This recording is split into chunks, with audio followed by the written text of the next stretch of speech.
أول ما شفت حجم العمود الكبير قلت الظاهر كده إن النهاردة أنا هشرب لبن لحد ما أشبع. وأنا بعشق اللبن الجاموسي وبعشق اللبن البقري، طبعا انتوا فاهمين. أنا بحب اللبن أوي وبعشق اللبن ده جامد أوي. أول ما شفت العمود كبير وعريض قلت الظاهر إن أنا هدرع لبن.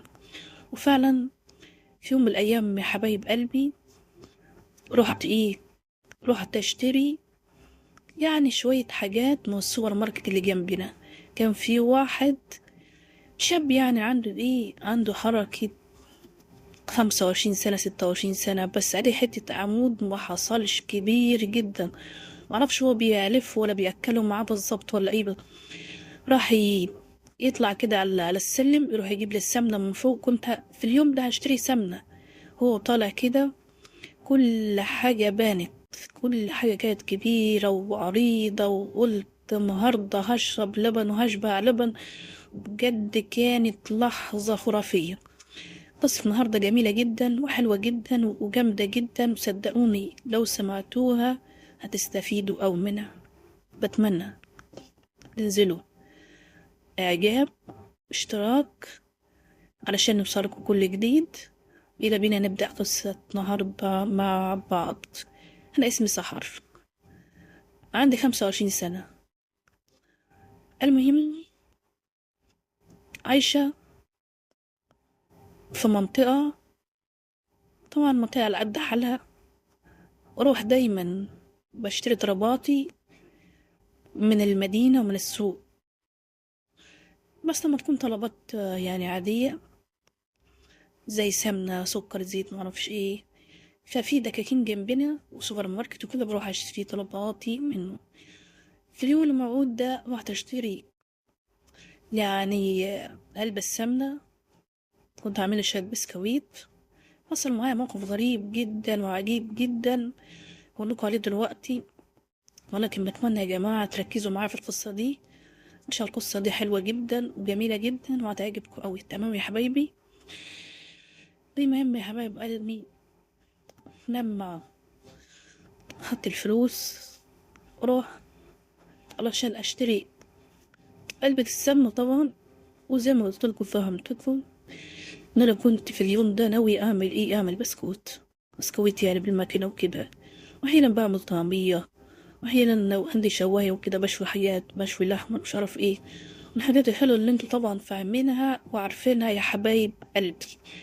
المهم رحت بتاع السوبر ماركت اسمه عماد دوت عنده 25 سنة، شاب يعني. بس ما كنتش اعرف انه عنده المسائل واقفة قوي كده. ما صدقتش الا بعد ما شفت بعيوني.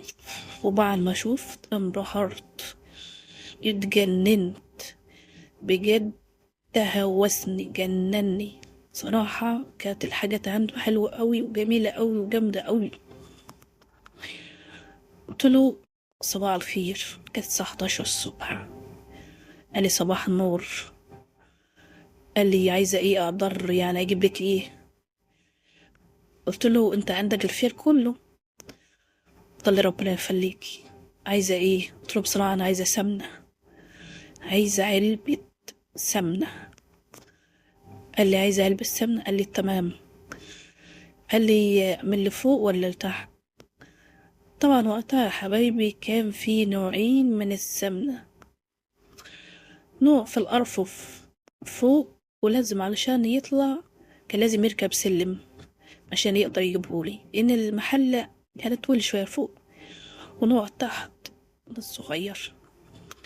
طبعا أنا كنت عايزة من الحجم الكبير اللي هي فوق. قال لي يعني انت مش عايزة من الصغير اللي تحت ده؟ قلت له لا أنا مش عايزة مش صغير. قلت له أنا عايزة من الحجم الكبير اللي فوق ده. وفعلا يا حبايبي جيب السلم. طبعا لما بيبقى مثلا في حاجة عايز يجيبها من فوق فصعب أوي إن هو يطلع لها من غير سلم. لازم يكون في سلم علشان يطلع عليه وينزلها للزبون، لأن مش كل حاجة طبعا بتبقى موجودة في الأرفف اللي تحت، بتبقى فيها حاجات كتير موجودة في الأرفف اللي فوق. وفعلا جاب السلم وطلع وجاب العلبة السمنة. وبعد كده سلمها لي. بس هو طالع يا جماعة حصل موقف غريب جدا. كان عنده حتة عصاية ما حصلتش كبيرة جدا، وعمالة تتهزي وترقص وهو طالع. فالحاجات كانت كبيرة جدا واستغربت بجد، اتعوزت وقتها، ما صدقتش نفسي. قلت معقولة في أحجام كبيرة بالشكل ده؟ قلت ازاي؟ يعني بتاع سوبر ماركت في الفيب ده كله وانا ما اعرفش. قلت لو اعرف من فترة كبيرة ان بتاع السوبر ماركت فيه فير كتير قوي بالشكل ده، لكنت خلصت على الفير ده من زمان قوي.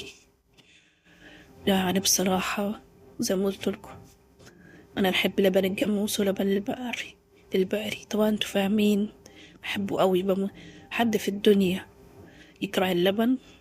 بالعكس، مفيش اي حد يقدر يكره اللبن، ان اللبن ده احلى حاجة في الدنيا كلها. المهم بعد ما نزل اداني السمنة اللي هي دي، قلت له اه هي، بس معلش جيب لي العلبة اللي جنبها، لان العلبة دي عليها غبار كتير.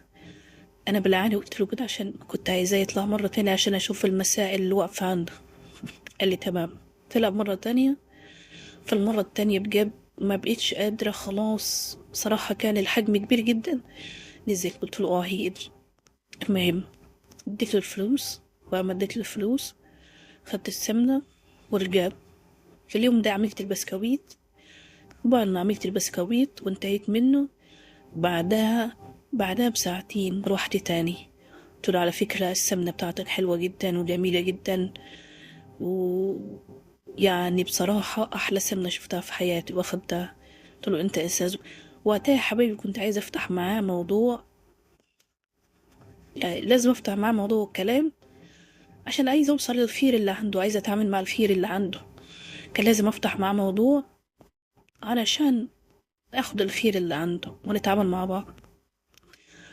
وفضلت اتردد عليه يوم بعد يوم، يوم بعد يوم، لحد ما اخدنا على بعض، لحد ما هو من نفسه كان بيهزر معايا بطريقة كبيرة جدا. وفي يوم صرحت وقلت له الحقيقة، قلت له فاكر يوم ما انت بعتلي السمنة؟ قال لي اه. قلت له بصراحة وقتها انا لقيت ما عندك مسائل واقفة، وحبيتك وتعلقت بيك واهتميت بيك ونفسي فيك. قال لي معقولة للدرجة دي؟ كل ده وانت كاتمة جواكي؟ قلت له اه كل ده وكاتمة جوايا. قلت له بقى عايزين نعوض كل اللي فات من عمرنا، وعايزة اجرب في المحل هنا، تمام؟ وفعلا روحت المحل واتقفلت البيبان، وعملنا احلى علاقة في الدنيا كلها، كانت حلوة جدا. وبعدها بيومين على الأرفف حصلت حاجة غريبة جدا، هبقول لكم عليها في الجزء الثاني.